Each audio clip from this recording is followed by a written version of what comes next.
Bonjour à tous, c'est Mitsu 3D. Une petite vidéo aujourd'hui. J'ai reçu enfin ma bobine de PLA Black Matte de chez BQ.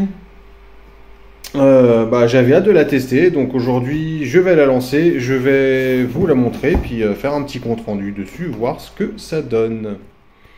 Donc la bobine, la voici, un petit PLA de chez BQ. Bon, la boîte, c'est pas le plus important, elle est très jolie, avec des beaux petits reflets bleutés. Donc, on est bien sur un PLA Black Matte.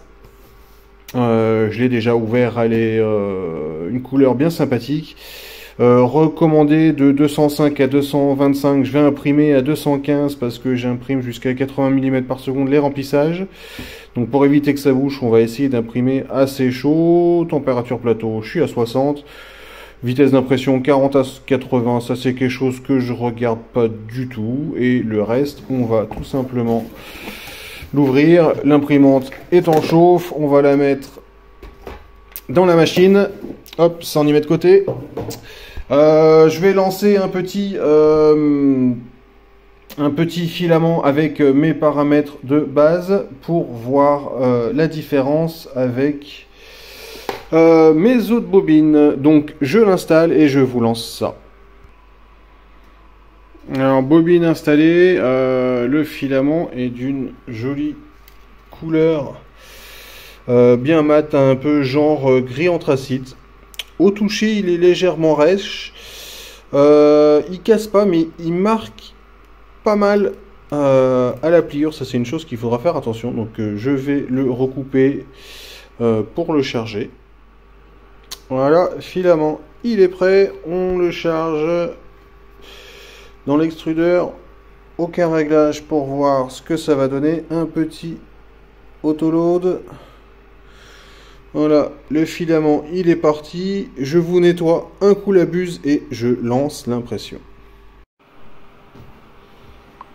Alors, la suite des tests, donc le filament, il est sorti, franchement, quasiment parfait. On a pas mal de micro-string, des petits cheveux d'ange un peu de partout, mais bon, la rétracte, elle est pas réglée pour ce filament. La jointure est relativement fine. Au toucher, elle fait pas de boursouflure, c'est propre. J'adore la couleur, le noir mat. Vous voyez, je vais vous mettre un PLA standard noir brillant à côté. Vous voyez la différence, c'est vraiment bluffant ce mat. Et du coup, avec la même qualité d'impression, les deux sont en 0,2.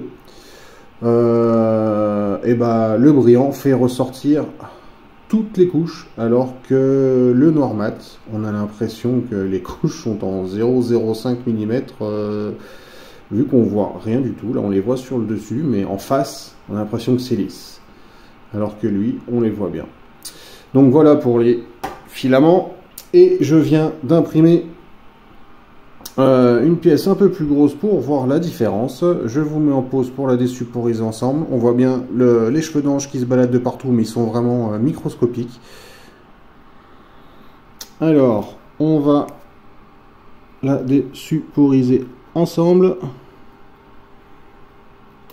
Par contre, ouais, c'est ce qui m'avait semblé. Le filament a un super rendu visuel, mais en solidité, je le trouve fragile. Donc niveau esthétique, pour faire de la figurine, on va enlever le plus gros. C'est quoi ça? C'est encore du stringing qui s'est baladé par là. Il y en a un peu de partout.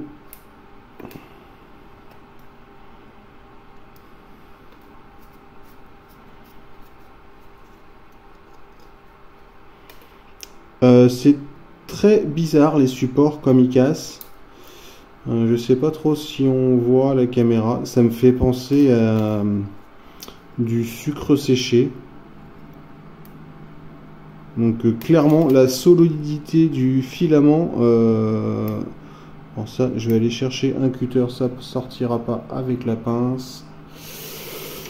Sinon, ce qui en est de l'impression sans rien avoir réglé. J'ai mis une température moyenne entre les 205 et les 225 qui disait. Je me suis mis à 215 degrés.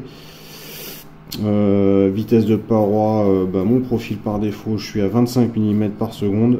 La qualité, je vais vous prendre 2-3 photos si on voit pas assez sur la vidéo, je ne sais pas. Donc je vais devoir nettoyer tout ce stringing et je vous remontre après.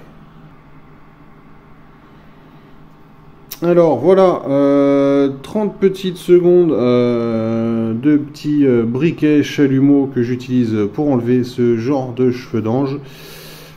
C'était pour voir la qualité de la pièce. Donc on voit clairement que le filament il est fragile, que les supports il laisse facilement des marques. Donc ce BQ mat, je sais pas les autres couleurs ce que ça donne, mais en tout cas pour le noir, je le conseille clairement pour de la figurine, pour de la pièce de présentation qui n'aura pas de support. Vous voyez là il y avait un début de support pour la manche sous le coude qui a démarré ici. J'ai été soigneux pour l'enlever. Et il a laissé une petite marque blanche. De ce côté là je crois que le support n'avait pas accroché. J'avais des petites accroches de support qui étaient là, ça devait être celui-là. Là il y a des petits supports là qui ont laissé des petites traces, mais ça reste très fin. Sinon sans avoir réglé la rétraction et le débit, on peut tout simplement dire que déjà le diamètre du filament est juste nickel. Je ne l'ai pas mesuré pour voir, j'avais pesé la bobine. Donc déjà le poids de la bobine, j'étais à 1225 grammes avec le dessicant et le sachet plastique. J'ai oublié de la peser après, donc on va dire à la louche, allez, 1200 grammes. Donc il doit y avoir 950 grammes, 1000 grammes de filament. On est relativement dans les clous. J'ai vu bien plus bas que ça en bobine déjà acheté. Et pour ce qui est de la température, et les 215, j'ai l'impression qu'ils vont plutôt bien. Il faudra essayer peut-être 5 degrés de moins. Mais du coup, j'ai un remplissage à 80 mm par seconde. Donc si je descends trop, clairement, j'ai un gros risque de boucher. D'où un stringing important, c'est que je ne l'ai pas encore réglé pour ces températures-là. Voilà, donc un peu moins bien réussi que le filament, mais du coup il y avait les supports. Malheureusement sur cette pièce là, j'ai choisi une pièce qui nécessitait des supports parce qu'il y a 4-5 petites parties qui sont en négatif. Là on le voit difficilement, mais là il y a 2 petites parties négatives sur les manches. Il y a le menton, quand la pièce on la met à plat, la tête est légèrement penchée vers l'avant. Donc il faut un petit support à cet endroit là. Et puis je les ai pas enlevés, mais elle m'en a mis un ou deux micros. Des angles que j'aurais dû forcer sans support, mais je me suis pas attardé vu que c'était juste une impression test.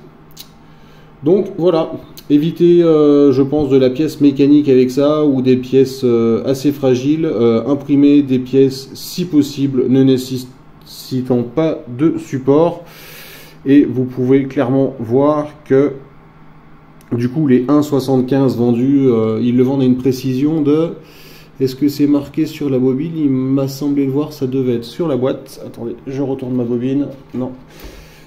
Donc non, sur la boîte, c'était pas marqué la précision. Mais bon, quand on voit la qualité de la surface avec les paramètres d'un autre filament qui a une très bonne qualité de diamètre, on voit que celui-là, c'est dans le même état d'esprit.